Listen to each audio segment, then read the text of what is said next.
Selamat pagi rekan-rekan sekalian. Ketemu lagi dengan Yasuwiak dari Respon. Kita hari ini merespon beberapa isu. Masih hot isunya itu masih MBG. Dan yang paling panas ini adalah kritik dari Ketua BEM UGM yang ditanggapi begitu beragam. Tapi yang pasti ada statement yang tidak baik dari Istana yang mengatakan ya kalau mau kritik pakai etika. Artinya BEM yang diteror sampai ke rumah orang tuanya itu terlegitimasi bahwa istana pun mengiyakan terhadap teror itu sendiri. Bapak Presiden dan Kabinet Merah Putih yang sangat mulia, ini terjadi karena begitu muaknya masyarakat di bawah ini, termasuk saya sendiri sebagai pendukung Pak Prabowo sebenarnya sudah mual lama melihat gaya kepemimpinan seperti ini. Ugal-ugalan. Jadi apa yang disampaikan Ketua BEM UGM itu saya pikir perlu disimak baik-baik dengan kepala dingin, dengan hati yang terbuka, dengan rendah hati. Supaya apa? Ada masukan yang baik.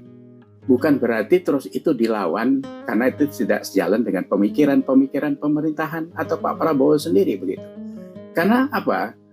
Kebijakan-kebijakan yang dilontarkan ke ranah publik ini sekarang begitu banyak menyengsarakan dan menyesatkan. Contoh MBG sudah begitu luas diketahui bahwa di sana dipaksakan sampai begitu rupa, bulan puasa pun mau ngasih sampai makan sahur, sekolah libur juga mau diantar ke rumah. Ini kan pemaksaan pengeluaran uang yang sudah dibaca masyarakat. Di situ memang ternganga bahwa korupsi itu begitu luar biasa di situ. Kita sudah tahu kok sejak awal bagaimana pembangunan itu dikorupsi, bagaimana sekarang ini setiap hari sekarang ini ada tadi ini dari Nusa Tenggara Barat yang menunjukkan bahwa ada apel busuk dan sebagainya yang disajikan itu. Belum lagi kemarin ada yang kelapa muda dikasih di Kalimantan Timur dan sebagainya. Yang kayak gitu sudah makanan masyarakat sehari-hari sekarang di medsos ini gitu. Nah ini kan harusnya disimak baik-baik.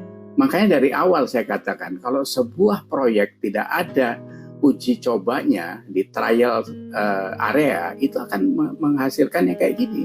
Jadi begitu ada kesulitan itu susah nyetopnya gitu. Nah belum lagi apa yang disoroti juga kepolisian punya 1.700 SPPG, TNI dan sebagainya. Sampai anggota-anggota DPR dan anak anggota DPR yang Sulawesi Selatan yang punya 41 SPPG itu. Ini kan apa yang dibilang Ketua BEM UI itu bahwa apa polisi sudah nggak ada kerjaan, apakah sudah nggak ada begal, apakah sudah nggak ada pencuri, apakah sudah tidak ada tindakan kriminal lainnya sehingga polisi kok sempat-sempatnya ikut masak itu loh ngurusin SPPG. Ini apa maksudnya gitu? Nah tapi kalau dibaca kelanjutannya keluar lagi insentif 6 juta per hari per SPPG dikali 313 hari kerja.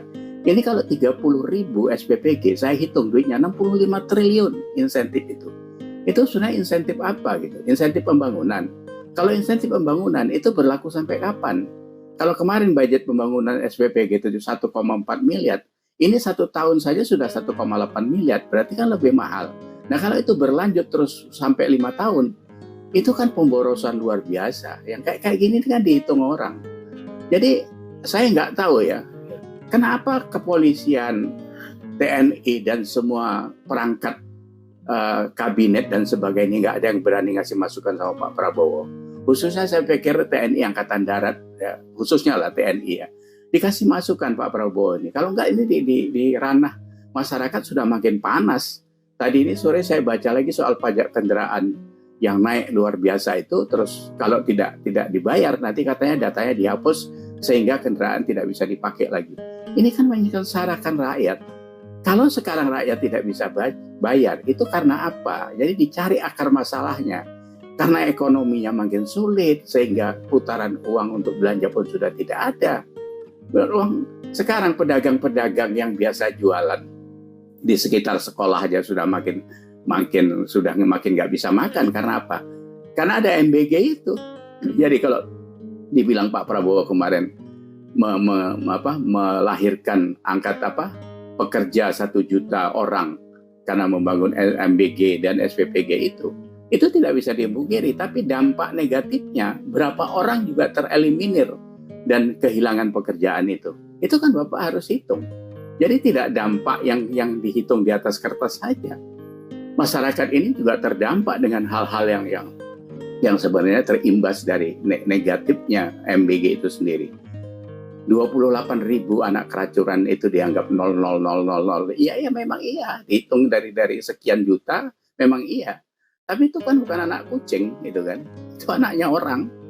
Terus apa yang dihasilkan nanti dengan MBG yang menunya seperti itu? Sudah banyak ditolak orang tua, banyak ditolak sekolah dan sebagainya. Saya bersyukur cucu saya sekolah di sekolah yang memang punya dapur masak sendiri dan dijamin menunya dengan baik. Jadi sekali lagi, reaksi masyarakat, emak-emak dan sebagainya, khususnya Ketua BEM UGM itu, saya angkat topi dengan Anda dan saya hormat, respect dengan anak muda seperti Anda. Harus maju dan berani bicara soal ini semua. Karena masyarakat kita ini kalau nggak dipelintir terus-terusan ini. Jadi MBG ini sudah bisa dibaca bahwa ini proyek uangnya cash 335 triliun. Saya tadi baru dapat informasi. Zaman Pak Jokowi, kalian ribut soal IKN ya. Itu 3 tahun, duitnya itu yang habis itu 89 triliun. Itu 3 tahun. MBG tahun 2025 71 triliun. Tahun 2026 335 triliun. Berarti ada 406 triliun.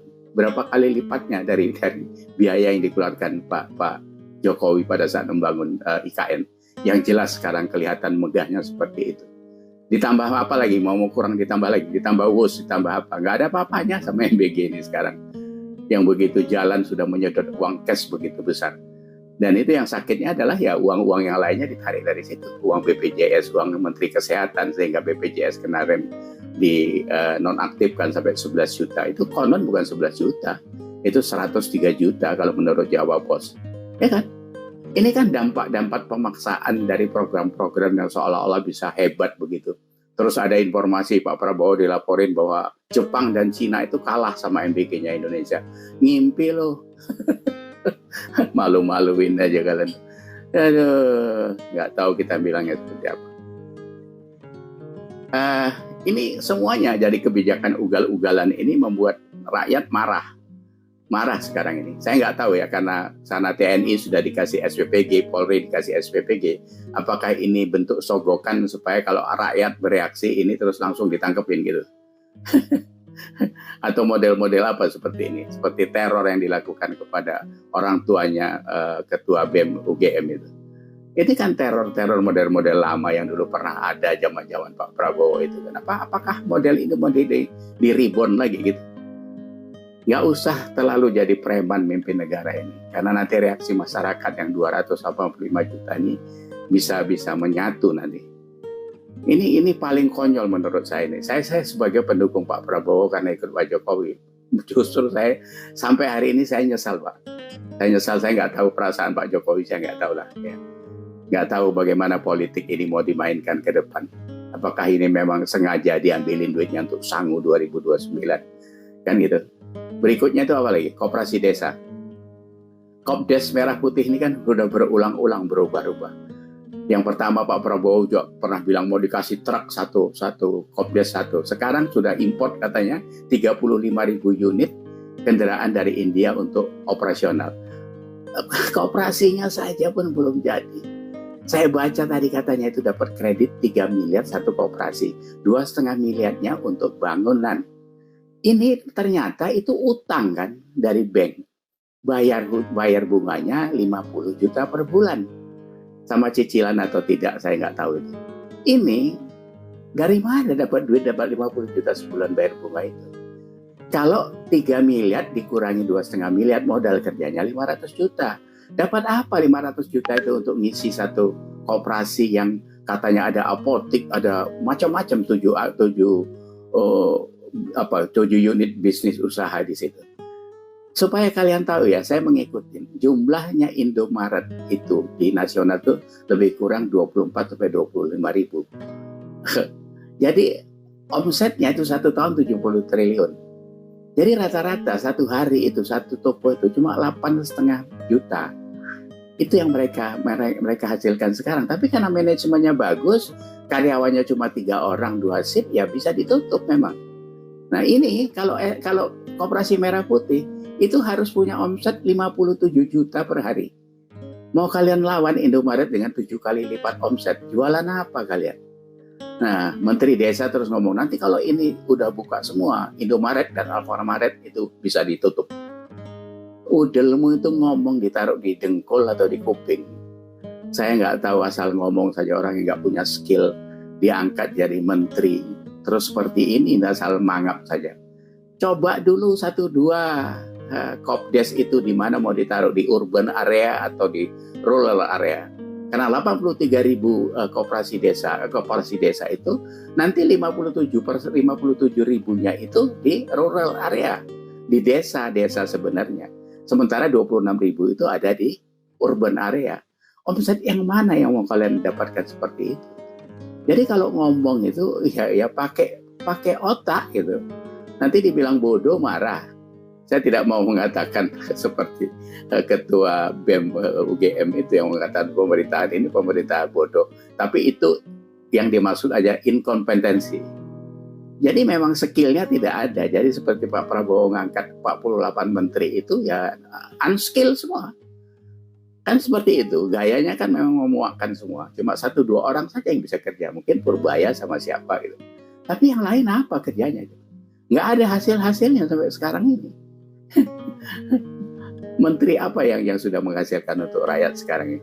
Padahal Pak Prabowo sudah ada risetnya. Saking begitu luar biasanya pidato menggebu-gebu itu, sampai orang ngeriset pidato Pak Prabowo itu ya. 643 kali menyebut kalimat rakyat, terus 146 menyebut MBG dan seterusnya itu. Ini kan ditandai orang. Jadi ngomongan Bapak itu yang dibilang omon-omon itu, kalau ngomong terus sementara realisasinya di lapangan itu tidak sinkron, itu ya rakyat jadi muak sekarang ini. Bapak menjadi murah harganya sebagai presiden diolok-olok oleh warga negaranya sendiri. Karena apa? Ya karena perilaku itu sendiri. Petentang-petentang kesana sini ngomongin soal hai koruptor. Tapi audit PLN nggak jadi, audit Pertamina nggak jadi. Nggak usah Bapak bicara soal efisiensi. Korupsi itu aja dari beberapa BUMN itu di stop, itu Bapak bisa dapat 1.000 sampai 1.500 triliun. Percaya Bapak, itu untuk nutup MBG dan sebagainya sudah nggak bermasalah. Karena dari sana itu dari dulu sumber korupsi yang besar di situ ada. Kenapa nggak itu dikerjakan dulu? Jadi di stop dulu kebocorannya, baru bicara efisiensi. Ini efisiensi apa? Kementerian Bapak seperti apa efisiensinya, dan supaya Bapak nggak bisa kontrol. Kemarin Menteri Agama aja berangkat ke Makassar pakai jet pribadi, walaupun itu dipinjemin orang gitu, tapi kan itu kan gratifikasi gitu. Ongkosnya ke sana 560 juta, sewa jet itu sendiri. Ini kan apa ya, gaya hedon seorang Menteri Agama yang memang dari awal kita memang kecelek kata orang Jawa. Jadi begitu kita berharap ini akan membawa angin baik, ternyata ketularan juga dia. Takutnya ini Menteri Agama keempat yang bakal dicokot KPK nanti. Nauzubillah min zalik, ya Allah, dosa apa kami ini. Kementerian Agama saja sudah 3 menterinya diambil KPK. Ini apakah ini nyusul lagi gitu? Nggak tahu kita bilangnya apa lagi. Apa menjadi panutan apa seperti itu. Topeng agamanya begitu tebal berlapis-lapis, tapi kelakuannya miris kita melihat. Ya, jadi saya pikir apa ya, beberapa informasi yang terus bergulir di medsos ini sebenarnya seperti yang saya sampaikan tadi, bahwa perilaku ini harusnya dihentikan. Kalau tidak, kita akan ribut di ranah sosial dan menghabiskan energi kita bersama. Pemerintah menjadi tidak efektif bekerja, rakyat juga otaknya jadi diobok-obok dengan informasi nggak karu-karuan. Ini sudah makin berani rakyat Pak Prabowo ini sekarang. 30-40% medsos itu sudah menghujat Pak Prabowo. Saya pikir ini tidak pernah terjadi di era-era sebelumnya. Tapi ya tidak tahu karena memang situasinya seperti ini. Karena langkah-langkah yang dilakukan itu memang menggemaskan. Ya, jadi seperti ya seperti Kopdes tadi ya. Itu kan contoh-contoh sembarangan yang diulang lagi dari MBG yang belum selesai ini kan, ini karena sembarangan membuat program, terus aksinya seperti ini, realisasinya apa, ya, asal dihajar aja ke lapangan, tidak perlu diuji coba di satu wilayah dulu. Ya seperti ini, Kopdes ini bakal akan terjadi. Apalagi contoh yang lain, penyitaan 4 juta lahan sawit, itu sama saja kan. Sampai sekarang apa ceritanya itu? Karena nggak siap orangnya. Konon katanya itu yang seperti saya sampaikan sebelumnya, bahwa itu sekarang kelimpungan PT Agrinas yang diserahin oleh pemerintah untuk megang itu.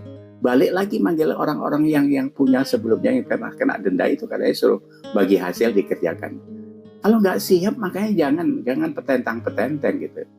Jadi ya saya ikut prihatin, saya ikut memberi masukan, saya ikut juga khawatir sekarang ini Pak Presiden gitu. Tapi ya di ujung-ujungnya memang saya bilang sama kawan-kawan, sisakan harapan itu. Mana tahu besok bisa berubah, mana tahu besok ada kemajuan yang lebih positif. Karena kita tidak boleh juga terlalu marah kepada Pak Prabowo, tapi tidak boleh juga sekarang terlalu percaya kepada Pak Prabowo. Karena omongnya beberapa kali omongan itu sudah tidak bisa dibuktikan lagi. Nah, kita tinggal harapannya sekarang adalah dari celah-celah yang tidak terrealisir itu masih ada harapan bisa dilakukan perbaikan ke depan. Karena masih ada waktu 3,5 tahun lagi.